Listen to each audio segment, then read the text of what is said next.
Alright, hey everybody, this is Christian Reeves, and I am here to talk about wild horses and the population problem. Here's some background on wild horses.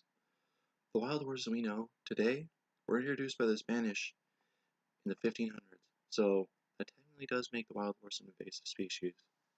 Wild horses can be found in the western United States, places like Nevada, California,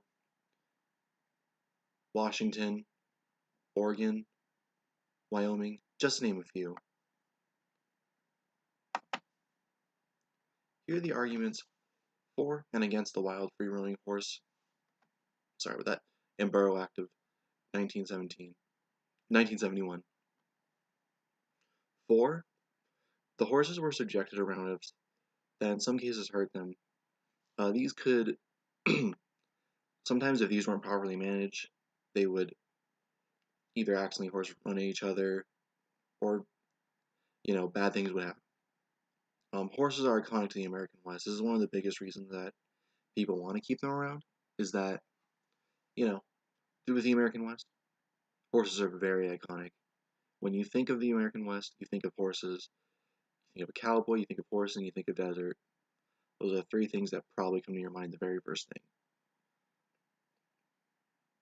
And this prevents wild horse abuse. Before the act was passed, there was definitely incidents where large groups of horses were shot and killed by people flying in planes and jeeps, and they were either sold as glue or just murdered.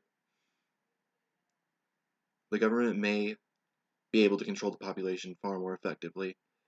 This is also an argument too. A bunch of ranchers outsourcing basically this, if they were caught slacking, would have issues controlling the horse population.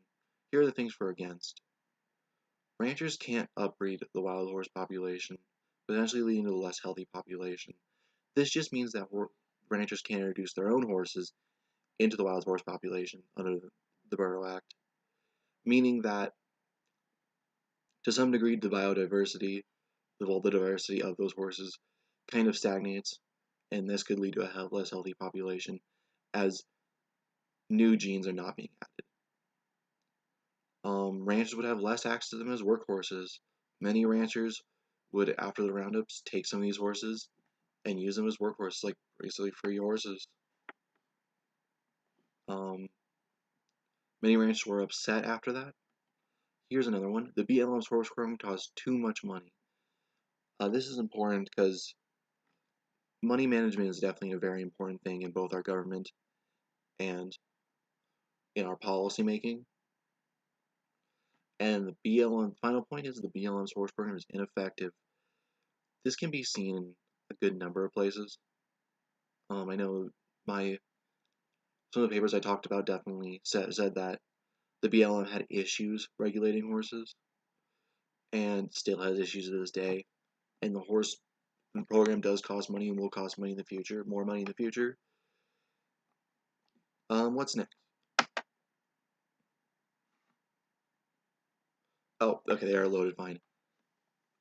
Horses versus nature. These wild horses have definitely, as I said earlier, they are kind of an invasive species. And like all invasive species, they do upset the natural ecosystem to some degree. These horses,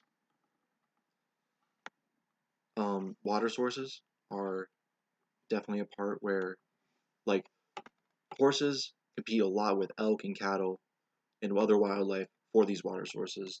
These water sources can sometimes be damaged by the horses, leading to, cattle not being able to get the water and harming ranchers' cattle, which obviously upset the ranchers. These can harm plant life. The horses can, pick a pasture and overgraze there. And this is a big issue because this both harms game animals, as deer, elk, and other game animals necessarily can't. So the government, as well as hunting companies, do lose money on that. And these horses ultimately do hurt themselves. overgrazing is a big issue, and mass starvation events can happen. That is why many want to control the horse population, not necessarily out of malice of being like these horses are ruining everything. It's more malice of these horses are gonna, if they overeat too much, they're gonna be destroying our environment and destroying themselves. More of a care for the horses. The BLM and wild horses. The BLM keeps horse populations in check through a couple different ways. Horse adoption is one, and actually a personal story about this. My grandmother, who used to own horses before she had to move, actually did adopt one of the horses from the BLM. She actually did describe some of the paperwork and things like that, like they had trainers coming out and things like that, trying to, there we go, help train these horses with them. Placing horses in sanctuary areas. This doesn't happen to all of them, but this happens to some of them. They just kind of relocate them to areas that are kind of counted as sanctuaries. They can keep them in pens. That's a big cost of what we're, money-wise, that's a big part of why we spend so much money on horses. As keeping them in a location somewhat, cost a ton. We're feeding these horses. We're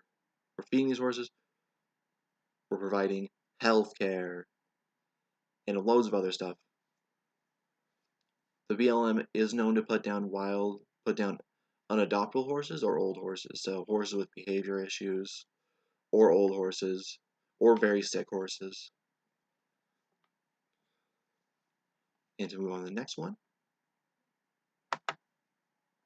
Here's a look at the BLM horse facility. As you can see, it has a large area. There's a large area with a good amount of horses. If you look, these are getting from those roundups. These ones, I don't want to take a side, so I will say I don't necessarily know how different they are from the old roundups that ranchers and people of that nature used to do, but I would think they're a bit more organized. But I do know that the BLM, before the Free Roaming Horse and Burros Act, did work with farmers every once in a while to get big roundups happening. So that would mean that the horses in those roundups were not harmed either. But this definitely wasn't the case for all of them. Other than that, now next slide. And here's how they tied it back to Kraft and Kingdon. The cost risk is a big part of Kraft's work. Basically saying that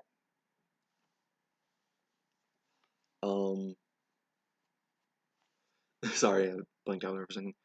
Basically saying that the risk, say the cost of keeping these horses might actually be greater than the risk.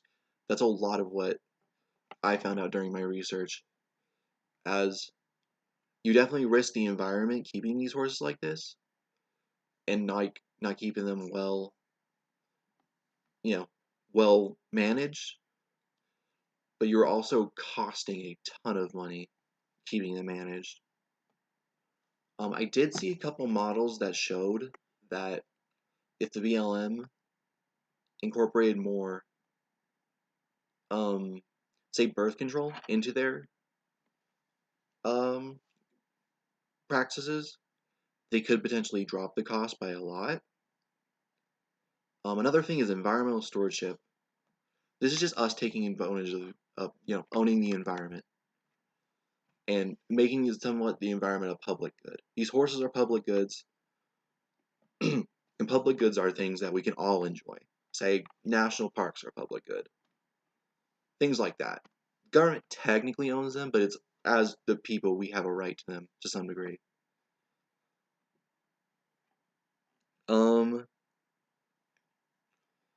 And this also leads into, and with horses being treated wrongly, that's definitely part of, and their danger to our natural environment. One can definitely argue that environmental stewardship plays a part, and environmental development. These horses definitely mess with cattle a lot, so that would mean a lot of, a lot of economic stagnation for the cattle. Probably not enough to impact the industry that much. Obviously, with COVID last year, we obviously saw how much meat packing, things like that, affected way more. And from Kingdon's book, I took the political stream. There's a lot of members of this was both covered in the media to some degree, and this has been covered by politicians and by lots of advocacy groups. And the advocacy groups also tie into the policy entrepreneurs. These advocacy groups are policy entrepreneurs. They advocate for the horses as well as with the political stream. They advocate. Sorry, I lost track of thought there. With the political stream, there's definitely been opportunity windows to do something. Sometimes these are taken, and sometimes these are not. Ultimately, though, I think I came to the conclusion after all of this that these horses are very important to us as a culture, but we also shouldn't let them genuinely roam free everywhere. As, like I said, one, there's not necessarily anything that hunts these horses, which, as horrible as all that sounds, it kind of disrupts the ecosystem. And so the horse population kind of blows up. And two,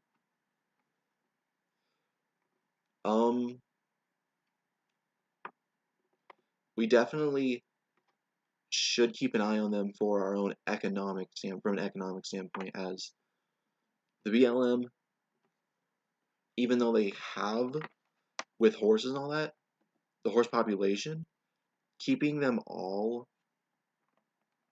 in a singular area and not doing anything with them does cost our state a lot of money. Anyway, that is the end. Thank you guys for listening. Have a good night.